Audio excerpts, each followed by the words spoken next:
Subscribe our KC Trichy YouTube channel. Like, share and comment.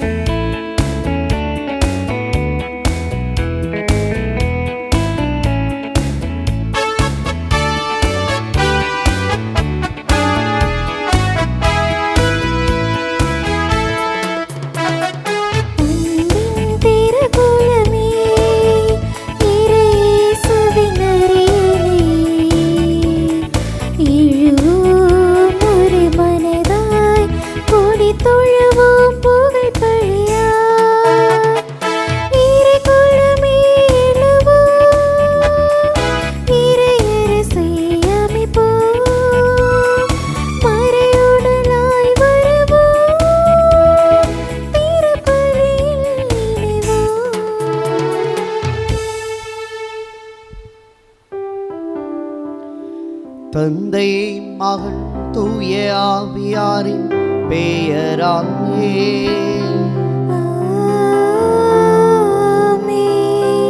நம் ஆண்டவராகிய இயேசு கிறிஸ்துவின் அருளும் கடவுளின் அன்பும் தூய ஆவியாரின் தோழமையும் உங்கள் அனைவரோடும் இருப்பதாக.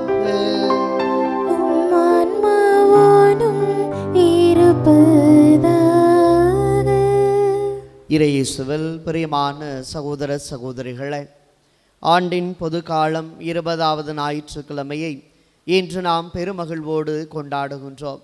இறைவன் இன்றைய நாளில் நாம் ஒவ்வொருவருமே நம்முடைய வாழ்க்கையில் கொண்டிருக்க வேண்டிய நம்பிக்கையினுடைய ஆழத்தை பற்றி மிக அழகாக பேசுகின்றார். எப்படி அந்த பெண்மணியானவள் தன்னுடைய வாழ்க்கையில் இயேசுவிடத்தில் வந்து தனது நம்பிக்கையை வெளிப்படுத்துகிற பொழுது, அம்மா உமது நம்பிக்கை பெரிது என்று ஆண்டவர் இயேசு எல்லாருக்கும் முன்பாக அந்த பெண்ணினுடைய நம்பிக்கையை பெரிதாக நினைத்தாரோ, பெருமையாக பேசினாரோ, அதுபோல நாம் நமது வாழ்வில் கொண்டிருக்க வேண்டிய நம்பிக்கையினுடைய ஆழத்தை சற்று ஆழ்ந்து யோசித்து பார்த்தவர்களாக நாம் அதை மேன்மைப்படுத்தவும் இன்னும் இறைவன் விரும்புவதுபடி நமது நம்பிக்கை பயணத்தை தொடரவும் இந்த திருப்பலியிலே சிறப்பாக மன்றாடுவோம். இன்று நாம் நம்முடைய தேவைகளுக்காக ஜெபிக்கிற அதே வேளையில் சிறைப்பணி செய்கின்ற ஒவ்வொரு தன்னார்வ பணியாளர்களுக்காகவும், சிறையில் இருக்கின்ற ஒவ்வொரு அன்பர்களுக்காகவும், மேலும் அவர்களை கண்காணித்து கொண்டிருக்கின்ற ஒவ்வொரு சிறைத்துறை அதிகாரிகளுக்காகவும் இந்த திருப்பலியில ஒப்பு கொடுத்து நாம் மன்றாடுவோம். சகோதர சகோதரிகளை, தூய மறை நிகழ்வுகளை கொண்டாட நாம் தகுதி பெறும் பொருட்டு நாம் குற்றங்களை ஏற்றுக்கொள்வோம். எல்லாம் வல்ல இறைவனிடமும் சகோதர சகோதரிகளே, உங்களிடமும் நான் பாவியினை ஏற்றுக்கொள்கிறேன். ஏனெனில் என் சிந்தனையாலும் சொல்லாலும் செயலாலும் கடமையில் தவறியதாலும் பாவங்கள் பல செய்தேன். என் பாவமே, என் பாவமே, என் பெரும் பாவமே. ஆகையால் எப்பொழுதும் கண்ணியான புனித மரியாவையும் வானதூதர் புனிதர் அனைவரையும், சகோதர சகோதரிகளே உங்களையும் நம் இறைவனாகிய ஆண்டவரிடம் எனக்காக வேண்டிக் கொள்ள மன்றாடுகிறேன். எல்லாம் வல்ல இறைவன் நம் மீது இரக்கம் வைத்து நம் பாவங்களை மன்னித்து நம்மை நிலை வாழ்வுக்கு அழைத்து செல்வாராக. ஆமேன்.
உலகில்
இறைவா இறைவனின் செம்மறி தந்தையின் திருமகனே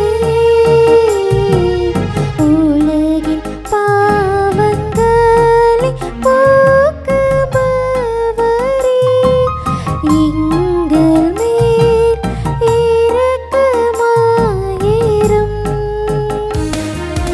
உலகின் பாவங்களை போக்குபவரே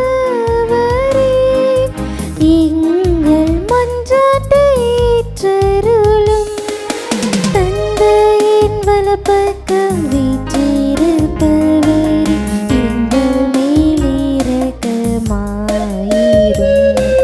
ஏனெனில் இயேசு கிறிஸ்துவே நீரொருவரே தூயவர் நீரொருவரே ஆண்டவர் நீரொருவரே உன்னதர் தூய ஆவியாரோடு தந்தையாகிய இறைவனின் மாட்சியில் இருப்பவர் நீரே.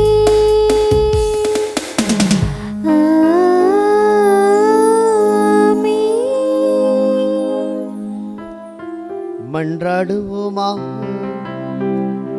இறைவா, உம்மை அன்பு செய்வோருக்கு கட்புலனாகாத பல்வேறு நன்மைகளை நீரே ஏற்பாடு செய்திருக்கின்றே.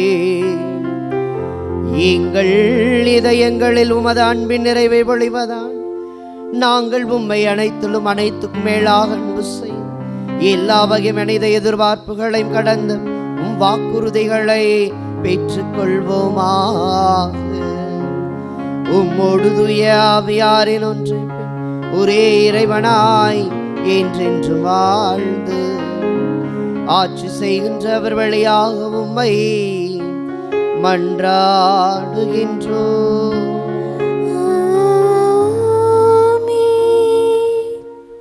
முதல் வாசகம். பிற இன மக்களை நான் என் திருமலைக்கு அழைத்து வருவேன். இறைவாக்கினர் எசாயா நூலிலிருந்து வாசகம். ஆண்டவர் கூறுவது இதுவே: நீதியை நிலைநாட்டுங்கள், நேர்மையை கடைபிடியுங்கள். நான் வழங்கும் விடுதலை அண்மையில் உள்ளது, நான் அளிக்கும் வெற்றி விரைவில் வெளிப்படும். ஆண்டவருக்கு திருப்பணி செய்வதற்கும் அவரது பெயர் மீது அன்பு கூறுவதற்கும் அவர் தம் ஊழியராய் இருப்பதற்கும் தங்களை ஆண்டவரோடு இணைத்து கொண்டு ஓய்வு நாளை தீட்டுப்படுத்தாது கடைபிடித்து தம் உடன்படிக்கையை உறுதியாய் பற்றி கொள்ளும் பிற இன மக்களை குறித்து ஆண்டவர் கூறுவது: அவர்களை நான் என் திருமலைக்கு அழைத்து வருவேன். இறைவேண்டல் செய்யப்படும் என் இல்லத்தில் அவர்களை மகிழ செய்வேன். அவர்கள் பணிக்கும் எரிபலிகளும் மற்ற பலிகளும் என் பீடத்தின் மேல் ஏற்றுக்கொள்ளப்படும். ஏனெனில் என் இல்லம் மக்களினங்களின் அனைத்திற்கும் உரிய இறை மன்றாட்டின் வீடு என அழைக்கப்படும். ஆண்டவரின் அருள்வாக்கு. இறைவனுக்கு நன்றி. திருப்பாடல் 67.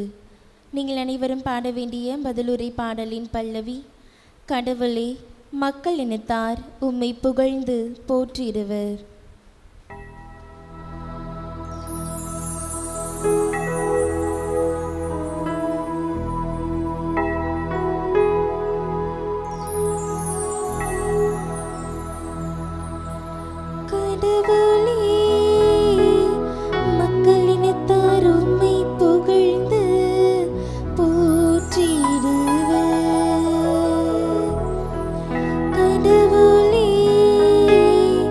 மக்கள்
வாஞ்சையுடன் பாடிடுவராக.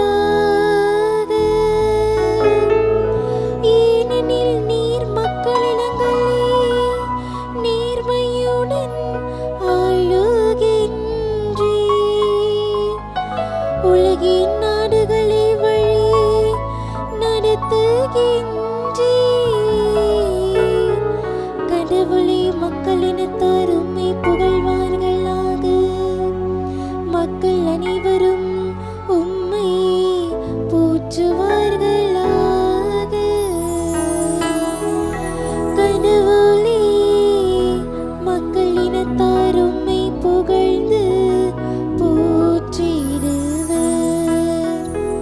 கடவுளே, மக்களினத்தார் உம்மை புகழ்ந்து போற்றிடுவர்.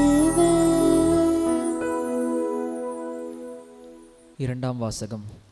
ரோமர் எழுதிய திருமுகம் அதிகாரம் 11 இறைவார்த்தைகள் 13-15 மற்றும் 29-32 வரை. சகோதர சகோதரிகளே, பிற இனத்தாராகி உங்களுக்கு சொல்கிறேன், உங்களுக்கு திருத்தூதராய் இருக்கும் நான் என் பணியை குறித்து பெருமை கொள்கிறேன். இதன் வழியாய் என் இனத்தாருள் குறித்து பெருமை கொள்கிறேன். இதன் வழியாய் என் இனத்தாருள் பொறாமையை தூண்டிவிட்டு அவர்களுள் சிலரையேனும் மீட்க முடியும் என நம்புகிறேன். யூதர்கள் தள்ளப்பட்ட போதே உலகம் கடவுளோடு ஒப்புரவாய் இருக்கிறது என்றால் அவரால் ஏற்றுக்கொள்ளப்படும் போது எப்படி இருக்கும்? இறந்து உயிர் பெற்று எழுவர் என்று சொல்லலாம் அல்லவா? ஏனெனில் கடவுள் தாம் விடுத்த அழைப்பையும் கொடுத்த அருள் கொடைகளையும் திரும்ப பெற்றுக்கொள்வதில்லை. ஒரு காலத்தில் நீங்கள் கடவுளுக்கு கீழ்ப்படியாமல் இருந்தீர்கள். இப்பொழுது அவர்கள் கீழ்ப்படியாமல் இருப்பதால் நீங்கள் கடவுளின் இரக்கத்தை பெற்றுக்கொண்டீர்கள். அதுபோல இக்காலத்தில் நீங்கள் இரக்கத்திற்கு உரியவர்களாக இருக்கிறீர்கள்.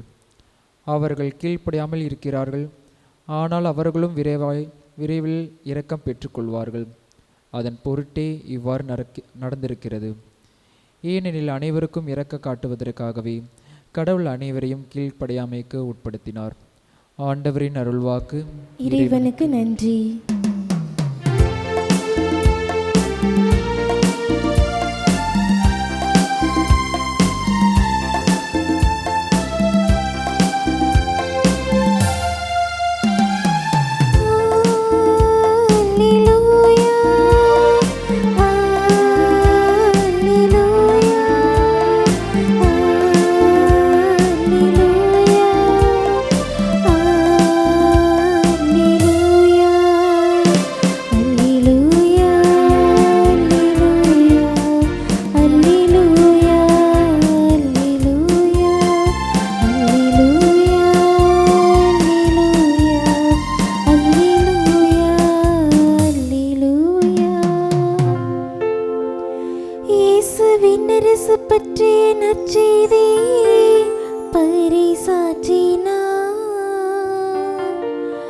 மக்களிடையே இருந்த நோய் நொடிகள் அனைத்தையும் குணமாக்கினார்.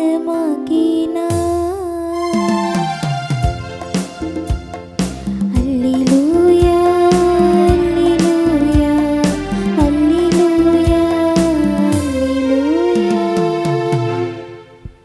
ஆண்டவர் உங்களோடு இருப்பாராக. உம் ஆன்மாவோடும் இருப்பாராக.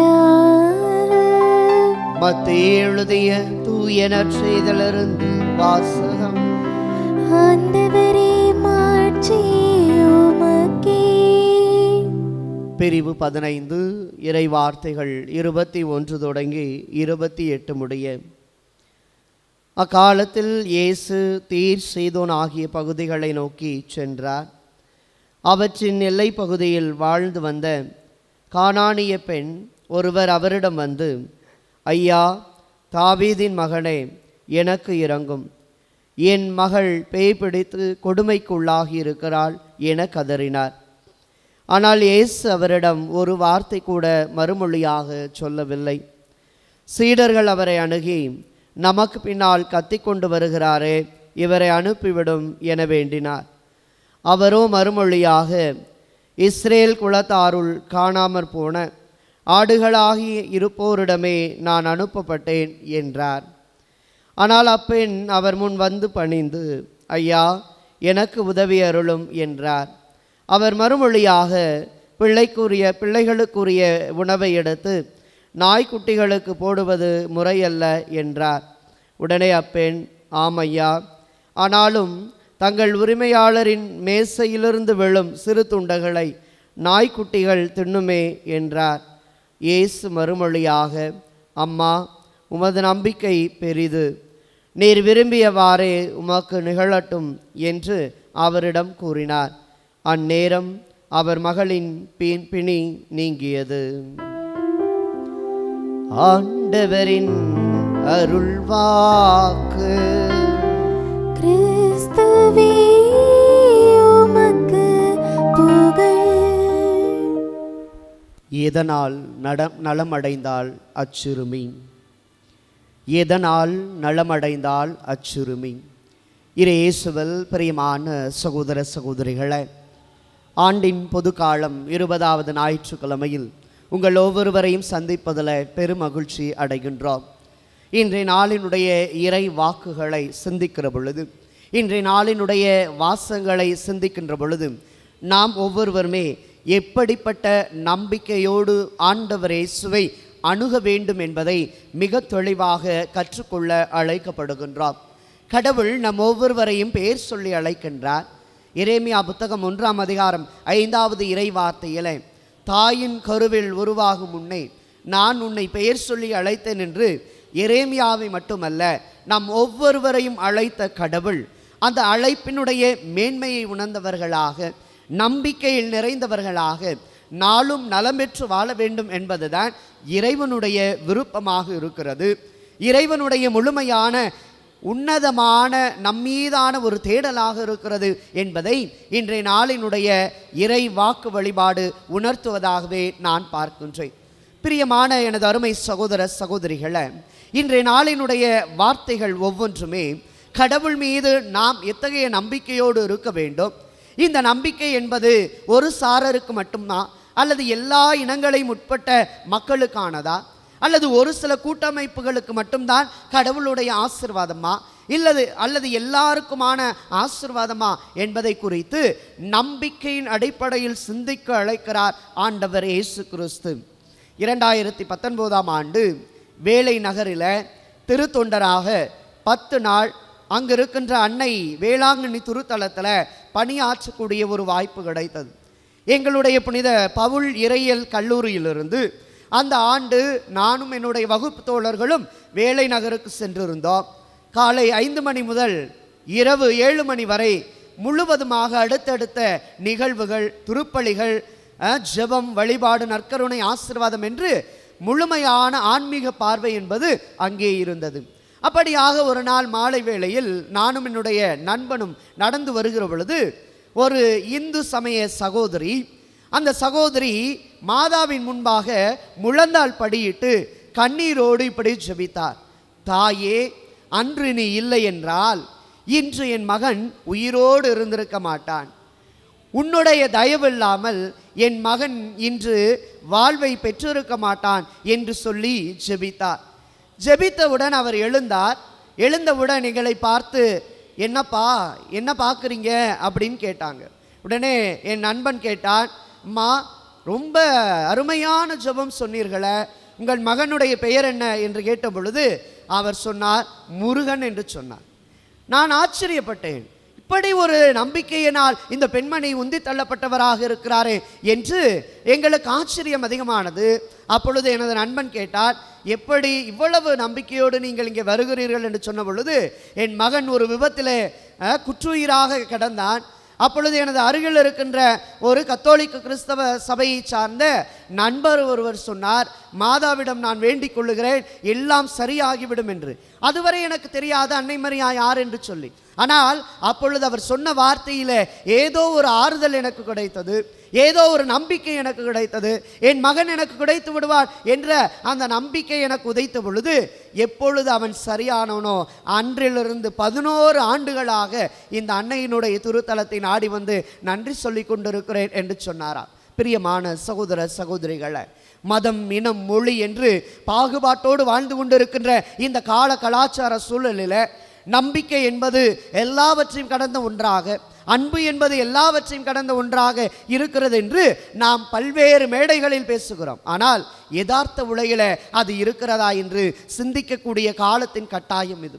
இன்றைய நாளினுடைய நற்செய்தியை நாம் பார்க்கிற பொழுது, கனானிய பெண்ணுடைய அந்த மகளினுடைய நோயை, பேய் பிடித்த அந்த தன்மையை ஆண்டவர் இயேசு கிறிஸ்து என்ன செய்கிறார்? அகற்றுகின்றார். அந்த நிகழ்வை சற்று ஆழமாக சிந்தியுங்கள் அன்புக்குரியவர்கள். இன்றைய ஞாயிறு திருப்பலிக்கு நீங்கள் உங்களுடைய ஆலயத்திற்கு சென்றாலும் பரவாயில்லை, அல்லது வீடுகளிலிருந்து நீங்கள் திருப்பலியை கண்டாலும் நோயுற்றவராக, எழுந்து நடக்க முடியாதவராக, ஆலயத்திற்கு செல்ல முடியாதவர்களுக்கு தான் நாங்கள் இந்த திருப்பலியை ஒப்பு கொடுத்து கொண்டிருக்கிறோமே ஒழிய ஆலயத்திற்கே செல்லாமல் இதை பார்த்து விடலாம் என்று ஒருபோதும் நாம் நினைக்கக்கூடாது. காரணம், ஆண்டவரை தேடி செல்பவர்களுக்கெல்லாம் ஆண்டவருடைய ஆசீர்வாதம் நிறைவானது. எனவே இன்றைய நாளில் பாருங்கள், நீங்கள் இந்த திருப்பலிக்கு பின்பாக நற்செய்தி எடுத்து வாசித்து பாருங்கள்.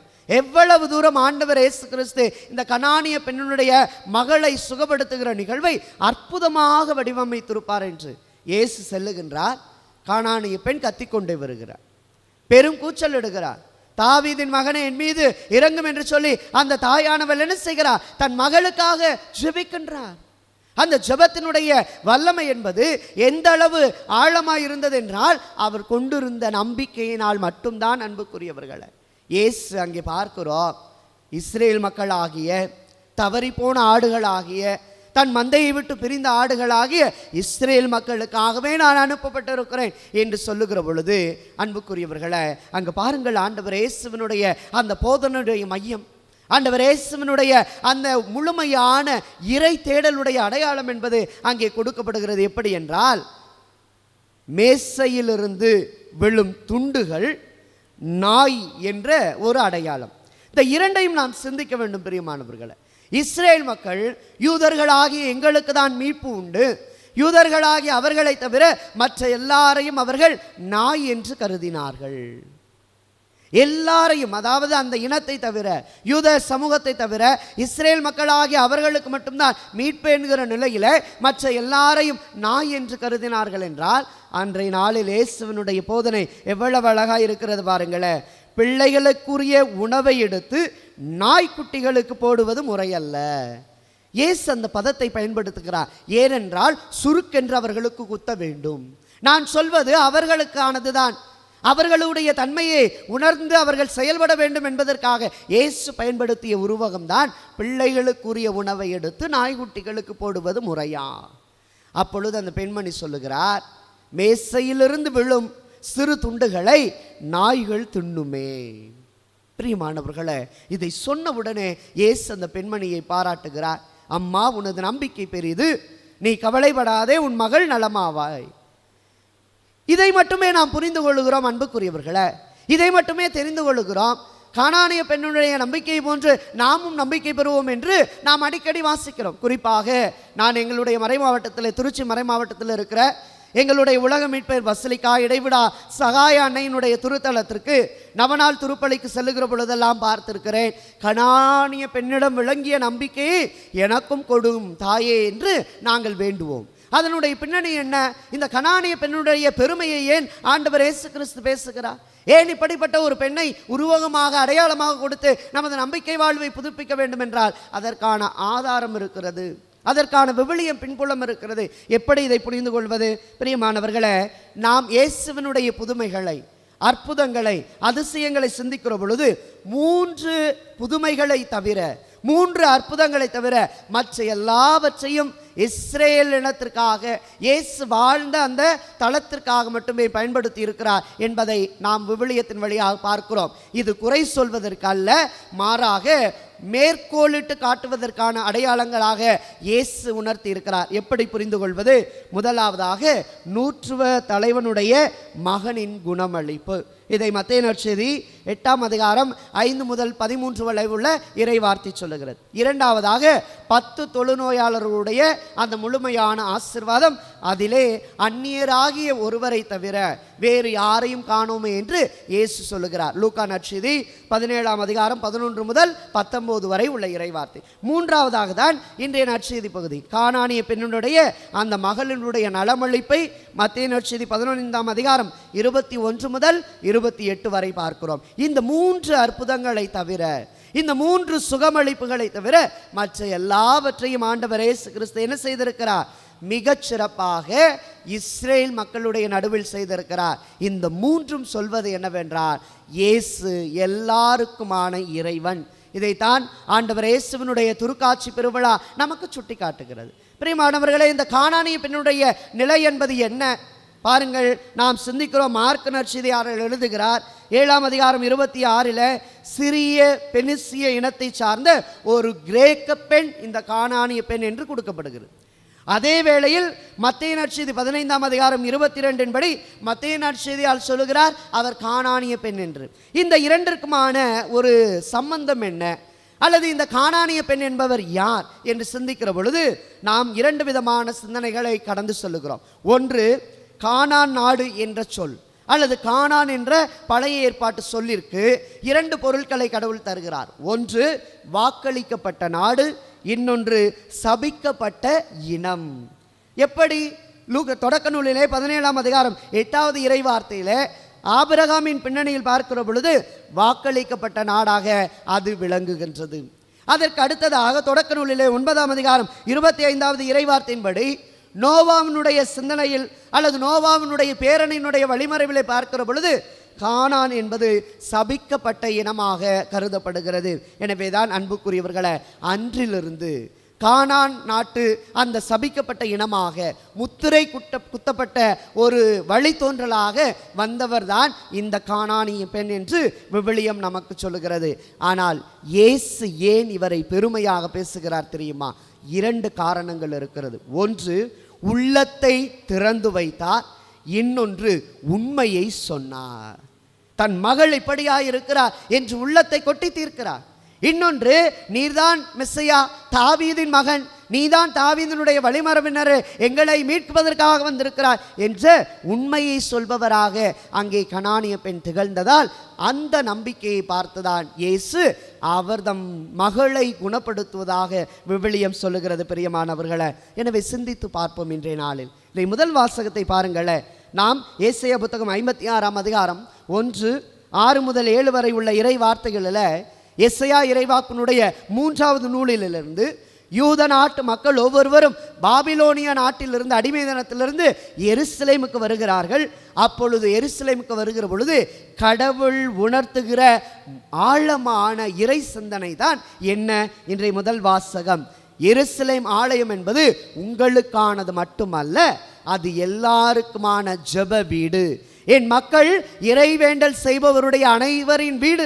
எனவே அதை தனிப்பட்ட ஒன்றுக்காக பயன்படுத்த முடியாது என்று எல்லாருக்குமான கடவுளாக தன்னை வெளிப்படுத்துகிறார் இஸ்ரேலின் ஆண்டவர். எனவேதான் புற இனத்தார் மக்கள் கடவுளின் கட்டளைகளை கடைபிடித்து உடன்படிக்கையில் நிலைத்திருந்து பிறருக்கு பணி செய்து கடவுளின் முன்பாக தங்களை ஒப்பு கொடுத்து காணிக்கை செலுத்தினார்கள்.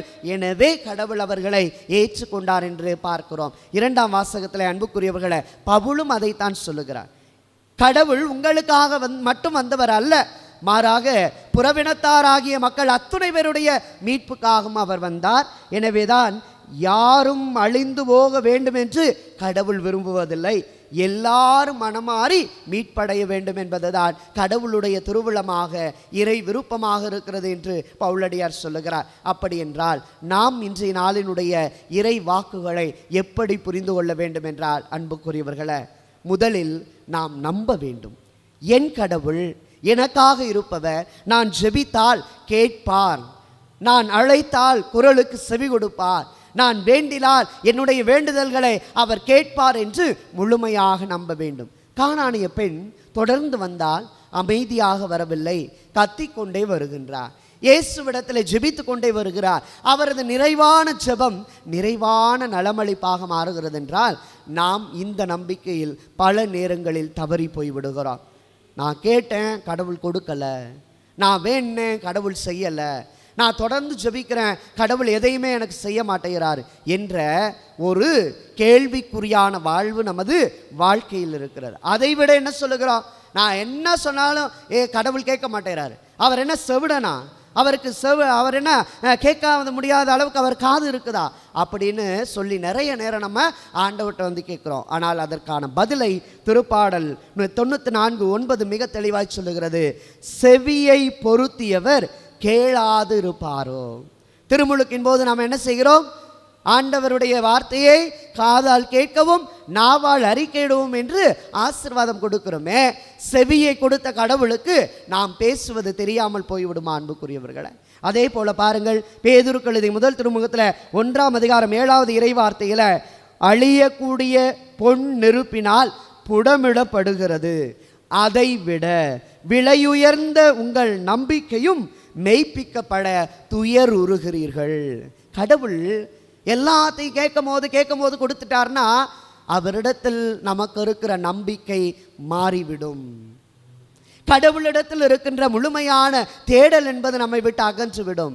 எனவேதான் நாம் எத்தகைய நம்பிக்கையோடு கேட்கிறோம் அல்லது எதனால் அச்சிறுமி நலமடைந்தார் என்று சிந்திக்கிற பொழுது அந்த தாயின் நிறைவான ஜெபம், தாயின் நிறைவான நம்பிக்கை, தாயின் நிறைவான பார்வை, தாயின் நிறைவான தேடல் என்றால் அத்தகைய நிறைவான ஒரு நிலையை தான் ஆண்டவர் இயேசு இன்றைய நாளில் நம்மிடம் எதிர்பார்க்கிறார். பிரியமானவர்களே, பிற இனத்தாராகிய அந்த பெண்மணி ஆண்டவருடைய இயேசுவினுடைய ஆசீர்வாதத்தை பெருமையோடு பாராட்டக்கூடிய வண்ணமாக தன்னை அர்ப்பணிக்க முழுமையாய் கையளித்தாரே, அதுபோல நாமும் இன்றைய நாளில் நமது கத்தோலிக்க கிறிஸ்தவ வாழ்வை கடவுளிடத்திலே கையளிப்போம்.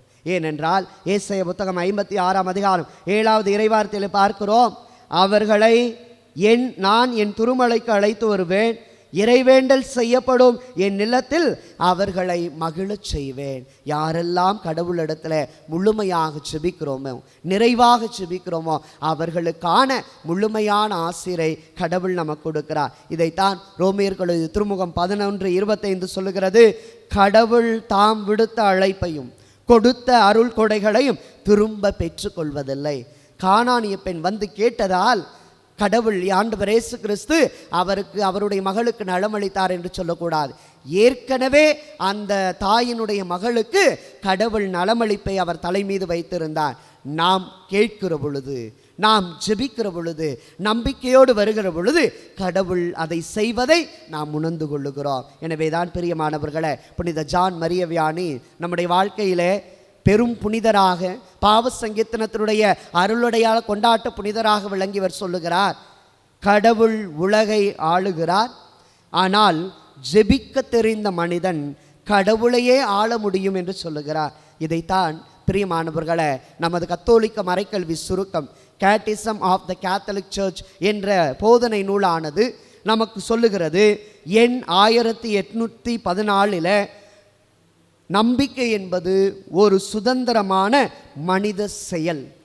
கடவுளையும் அவர் வெளிப்படுத்திய எல்லாவற்றையும் நம்புவதற்கு நாம் கொண்டிருக்க வேண்டிய ஒரு இறையியல் நட்பண்பாகவே நம்பிக்கையை நமது மறைக்கல்வி சுருக்கம் கற்றுக் கொடுக்கிறது. எனவே சிந்திப்போம், இன்றைய நாளில் கானானிய பெண்ணை போல நாமும் கடவுளுடைய ஆசீர்வாதத்தை, கடவுளுடைய அருளை, கடவுளுடைய இரக்கத்தை, கடவுளுடைய முழுமையான அந்த சுகமளிப்பை பெற வேண்டும் என்றால் 4 காரியங்களை மனதில் வைத்துக் கொள்ளுங்கள். 1, விடாமல் தொடர வேண்டும். 2, விடாப்பிடியாய் கேட்க வேண்டும். 3, விசுவாசத்தில் நிலைத்திருக்க வேண்டும். 4, விளிம்பு வரை பயணிக்க வேண்டும். கானானிய பெண் விடாமல் இயேசுவை தொடர்ந்தார். கானானிய பெண் விடாப்புடியாய் இயேசுவிடத்தில் கேட்டார். கானானிய பெண் விசுவாசம் நிறைந்தவளாய் கேட்டார். கானானிய பெண் விளிம்பு வரை, இயேசுவை சந்திக்கும் வரை அவர் பின்தொடர்ந்து பயணித்து கொண்டே இருந்தார். நாமும் நமது வாழ்க்கையில் இத்தகைய ஆசீர்வாதங்களை பெற வேண்டும் என்றால், இத்தகைய அருளை பெற வேண்டும் என்றால் கானானிய பெண்ணை போல முழுமையான நம்பிக்கையோடு வாழுகிற பொழுது யாக்கோபு புத்தகம் 5ஆம் அதிகாரம் 16-17 சொல்லுகிறது, ஒருவருக்கு பாவங்களை அறிக்கை செய்து கொள்ளுங்கள். ஒருவருக்கொருவர் பாவங்களை அறிக்கை செய்து கொள்ளுங்கள். ஒருவர் மற்றவருக்காக இறைவனிடம் வேண்டுங்கள், அப்பொழுது குணமடைவீர்கள். நேர்மையாளருடைய வல்லமை மிக்க மன்றாட்டு பயன் விளைவிக்கும் என்று யாக்கோபு தன் புத்தகத்தின் வழியாக நமக்கு சொல்லுகிறார். சிந்திப்போம். தொடர்ந்து இந்த திருப்பலியில் நாம் ஜெபிக்கிற ஜெபம் வல்லமை மிக்கதாக பயனளிப்பதாக இருக்க வேண்டும் என்றால் கானானிய பெண்ணின் அதே நம்பிக்கை நமது வாழ்க்கையிலும் இருக்க இத்திருப்பலியில் மன்றாடுவோம். இறைவன் நம்ம ஒவ்வொருவரையும் ஆசிர்வதித்து நமக்கு நலம் அளித்து நமக்கு தேவையான எல்லா அருள் வளங்களையும் பொழிவாராக. ஆமீன். அனைவரும் இணைந்து நமது நம்பிக்கையை அறிக்கையிடுவோம்.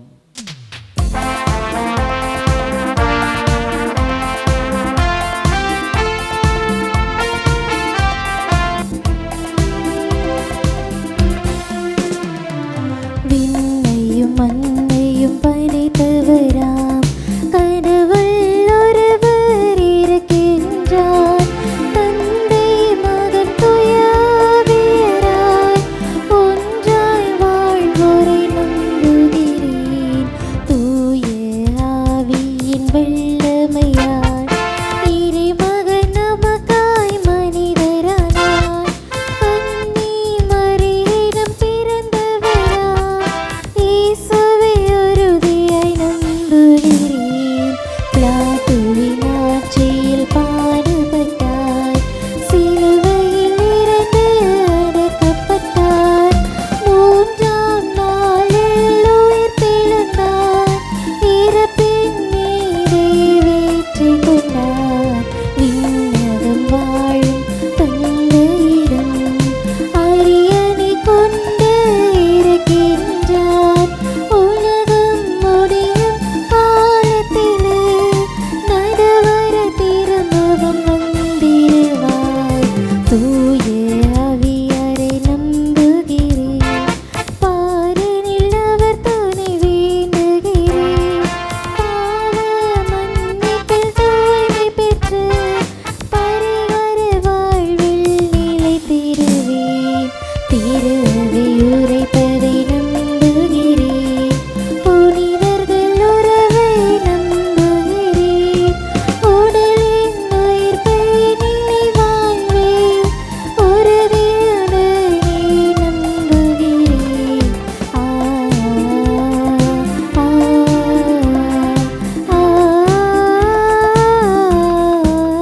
ஆமென்.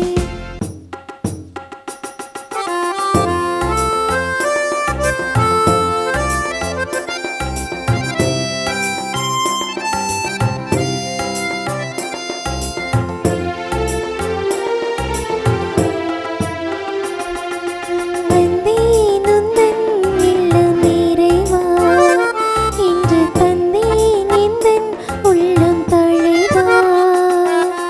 வந்தேன் உந்தன் இல்லம் இறைவா, இன்று தந்தேன் எந்தன் உள்ளம் தழைவா.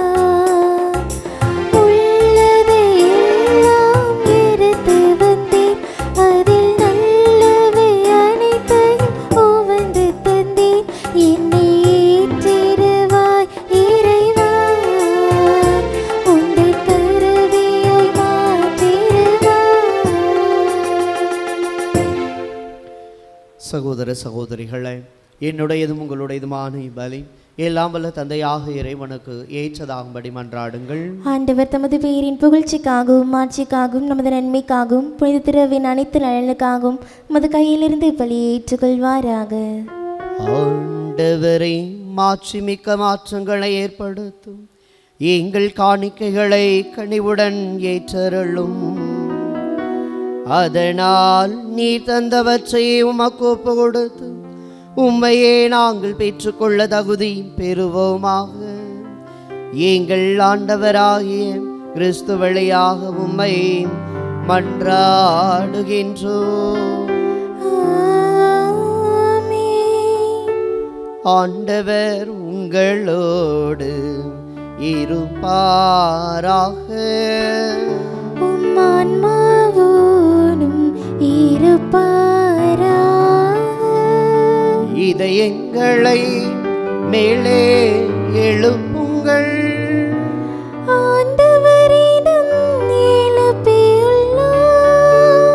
நம் இறைவனாகிய ஆண்டவருக்கு நன்றி கூறுவோம். அது தகுதியும் நீதியும் ஆனதே. ஆண்டவரே, தூயவரான தந்தையே, இன்றும் உள்ள எல்லாம் வல்ல இறைவா, எங்கள் ஆண்டவராகிய கிறிஸ்து வழியாக எந்நாளும் எவ்விடத்திலும் நாங்கள் உமக்கு நன்றி செலுத்துவது மெய்யாகவே தகுதியும் நீதியும் ஆகும். எங்கள் கடமையும் மீட்புக்குரிய செயலும் ஆகும். ஏனெனில் கிறிஸ்து பிறந்து முன்னைய பாவ நிலையிலிருந்து மனிதரை மீட்டார், பாடுபட்டு எங்கள் பாவங்களை அழைத்தார், இறந்தோரிடமிருந்து உயிர்த்தெழுந்து நிலைவாழ்வுக்கு கையளித்தார். தந்தையே, அவர் உம்மிடம் விண்ணேறி வந்து விண்ணகத்தின் கதவுகளை திறக்க திருவுள்ளமானார். ஆகவே வானதூதரணிகளோடு நாங்களும் ஒன்றிணைந்து உமது ஆட்சியின் புகழ்ச்சியை அக்களித்து ஆர்ப்பரித்து ஒரே குடும்பமாயிணைந்து பாடுவதாவது: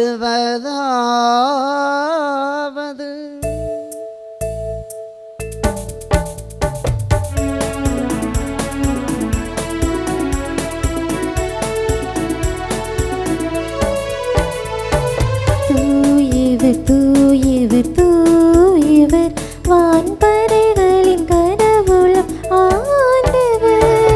விண்ணகமும் மண்ணகமும் உமது மாட்சியால் நிறைந்துள்ளன.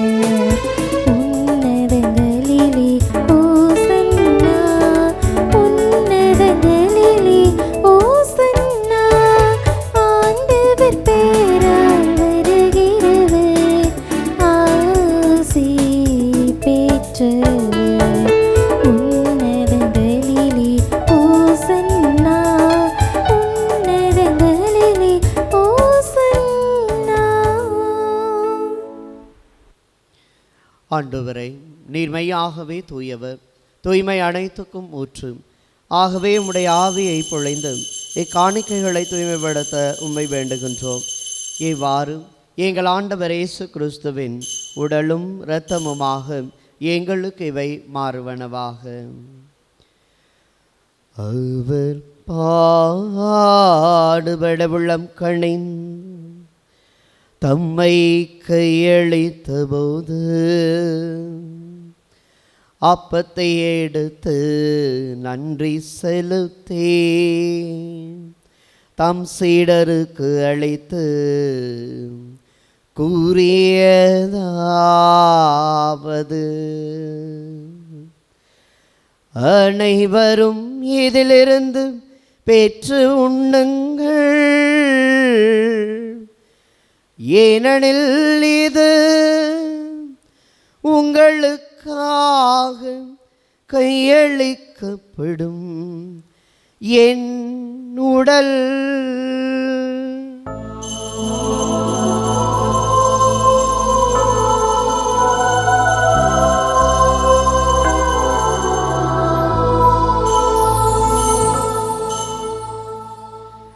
அவ்வண்ணமே இரவு விருந்தை அருந்திய பின் கிண்ணத்தை எடுத்து நன்றி செலுத்தி தம் சீடருக்கு அளித்து அவர் கூறியதாவது: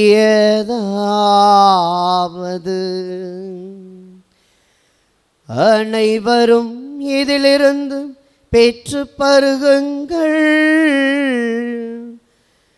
ஏனெனில் இது புதிய நிலையான உடன்படிக்கைக்குரிய என் இரத்தத்தின் கிண்ணம்.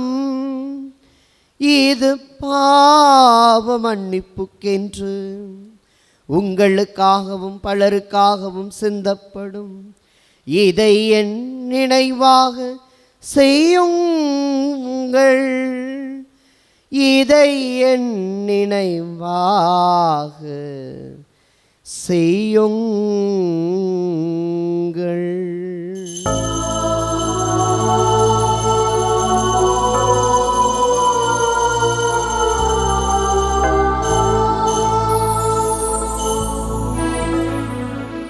நம்பிக்கையின் மறை பொருள். ஆண்டவரே, நீர் வருமளவும் உமது இருப்பினை அறிக்கையிடுகின்றோம். உமது உயிர்ப்பினையும் எடுத்துரைக்கின்றோம். ஆகவே ஆண்டவரே, நாங்கள் கிறிஸ்துவின் இறப்பினையும் உயிர்ப்பினையும் நினைவு கூர்ந்து வாழ்வதரும் அப்பத்தை மீட்பளிக்கும் கிணத்தையும் உமக்கு ஒப்பு கொடுக்கின்றோம். திருமுன்னின்று உமக்கு ஊழியம் புரிய தகுந்தவர்களே எங்களை ஏற்றுக்கொண்டீர். எனவே உமக்கு நன்றி செலுத்துகின்றோம். மேலும் கிறிஸ்துவின் உடலிலும் இரத்தத்திலும் பங்கு கொள்ளும் எங்களை தூய ஆவியார் ஒன்று சேர்க்க வேண்டும் என உம்மை தாழ்மையுடன் மன்றாடுகிறோம். ஆண்டவரை, உலகெங்கும் பரவியிருக்கும் அது திரு அவையை நினைவு கூர்ந்தருளும். எங்கள் திருத்தந்தை இல்லையோ எங்கள் ஆயர் ஆரோக்கியராஜ் எல்லா திருநிலையினர் ஆகிய அனைவரோடும் உமது திரு அவை அன்பில் நிறைவேறச் செய்தருளும். தந்தையே, உயிர்த்தெழுமத நோக்குடன் திகழ் கொள்ளும் எங்கள் சகோதர சகோதரிகளையும் இறந்தோர் அனைவரையும் இரக்கத்துடன் நினைவு கூர்ந்து உமது திருமுக ஒளியினுள் ஏற்றருளும். எங்கள் அனைவர் மீதும் இரக்கமாயிரும். கடவுளின் கன்னி தாயான புனித மரியா, அவருடைய கணவரான புனித யோசேப்பு, புனித திருத்தூதர்கள், உலகில் உமக்கு உகந்தவராயிருந்தோர் ஆகிய புனிதர் அனைவருடனும் நாங்கள் நிலைவாழ்வில் பங்கு கொள்ளும் தகுதி பெற்றும் திருமகன் இயேசு கிறிஸ்து வழியாக உம்மை புகழ்ந்தேத்தும் வரமருள உம்மை மன்றாடுகின்றோம்.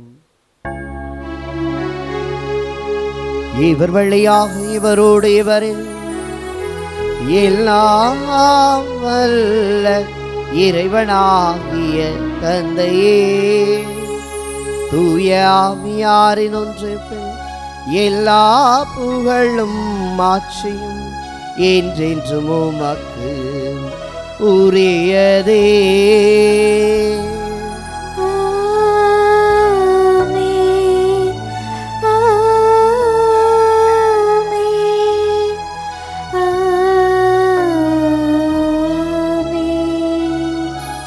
நம்பிக்கையில் நாளும் வளர்ந்திட இருகரம் விரித்து இறை தந்தையை நோக்கி மன்றாடுவோம். விண்ணுலகில் இருக்கிற எங்கள் தந்தையே, உமது பெயர் தூயது என போற்று பெறுக. உமது ஆட்சி வருக. உமது திருவுளம் நிறைவேறுவது போல மண்ணுலகிலும் நிறைவேறுக. எங்கள் அன்றாட உணவை இன்று எங்களுக்கு தாரும். எங்களுக்கு எதிராக குற்றம் செய்வோரே நாங்கள் மன்னிப்பது போல எங்கள் குற்றங்களை மன்னியும். எங்களை சோதனைக்கு உட்படுத்தாதேயும், தீமையிலிருந்து எங்களை விடுவித்தருளும். ஆண்டவரே, தீமை அனைத்திலிருந்தும் எங்களை விடுவித்து எங்கள் வாழ்நாளில் அமைதியை கனிவுடன் அருள உம்மை மன்றாடுகின்றோம்.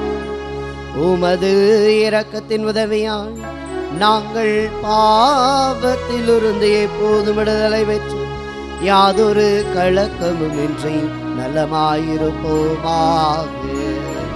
நாங்கள் எதிர்நோக்கி இருக்கும் பேரின்பத்துக்காக மீட்பராகிய இயேசு கிறிஸ்துவின் வருகைக்காகவும் காத்திருக்கின்றோம். ஏனெனில் ஆட்சியும் வல்லமையும் மாட்சியும் என்றென்றும் உமதே. ஆண்டவரே இயேசு கிறிஸ்துவே, அமைதியை உங்களுக்கு விட்டு சொல்லுகின்றேன். ஏன் அமைதியை உங்களுக்கு அளிக்கிறேன் என்று உம் திருத்தூதர்களுக்கு மொழிந்தீரே.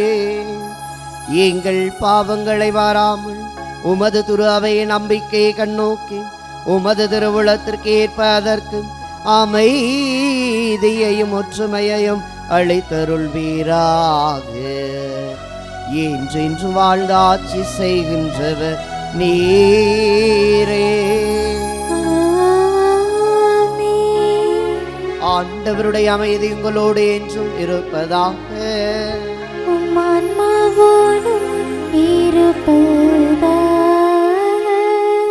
ஒருவருக்கொருவர் ஆண்டவர் இயேசு வழங்கும் அமைதியை பகிர்ந்து கொள்வோம்.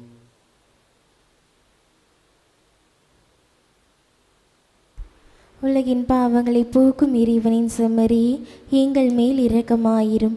உலகின் பாவங்களை போக்கும் இறைவனின் செம்மறி எங்கள் மேல் இரக்கமாயிரும்.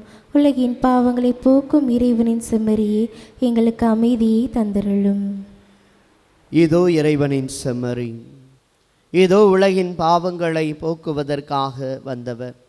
நம்பிக்கையோடு நாம் பயணிக்கின்ற பொழுது அந்நம்பிக்கையை கண்டு நலமளிக்கும் ஆண்டவர் இயேசு இவர்தான். இவருடைய விருந்துக்கு அழைக்க பெற்றோர் பேறு பெற்றோர். ஆண்டவரே, நீர் என் இல்லத்தில் எழுந்திரள நான் தகுதியற்றவள், ஆனால் ஒரு வார்த்தை மட்டும் சொல்லியறலும் எனது ஆன்மா நலமடையும். ஆசை திருவிருந்துக்கான மன்றாட்டு. ஆண்டவரே, நீர் என் இல்லத்தில் எழுந்தருள நான் தகுதியற்றவன், ஆனால் ஒரு வார்த்தை மட்டும் சொல்லியருளும் என்று நூற்றுவர் தலைவன் ஜெபித்தது போல நாங்களும் இப்போது உம் திருப்பாதம் பணிந்து வேண்டுகிறோம். இனிய இயேசுவே, நாங்கள் தகுதியற்றவர்களாய் இருந்தாலும் எங்கள் தகுதியின்மையை பாராமல் நீர் எங்கள் உள்ளங்களில் எழுந்து வாரும். உம் அன்பிலும் அருளிலும் நாங்கள் நிலைத்திருக்க எம்முள் எழுந்து வாரும். உம் பிள்ளைகளாக உயிருள்ள உண்மை சாட்சிகளாக உமது நற்செய்தின்படி வாழ்பவர்களாக எங்களை உருமாற்ற வாரும்.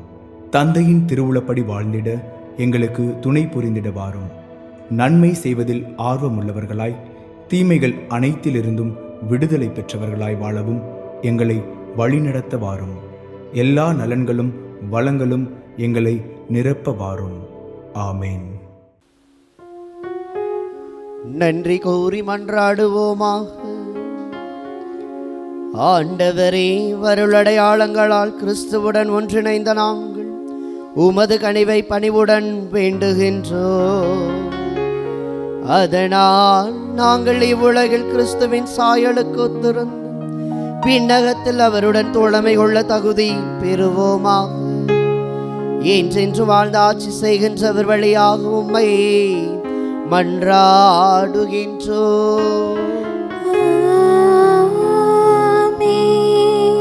ஆண்டவர் உங்களோடு இருப்பாராக.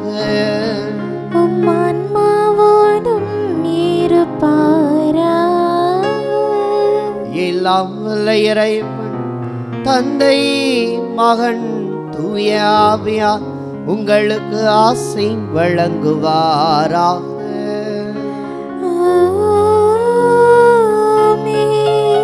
நம்பிக்கையில் நாளும் வளர்ந்திட சென்று வாருங்கள். திருப்பலி நிறைவேறிற்று.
தந்தை மகன் தூய ஆவியாரின் பெயராலே ஆமீன்.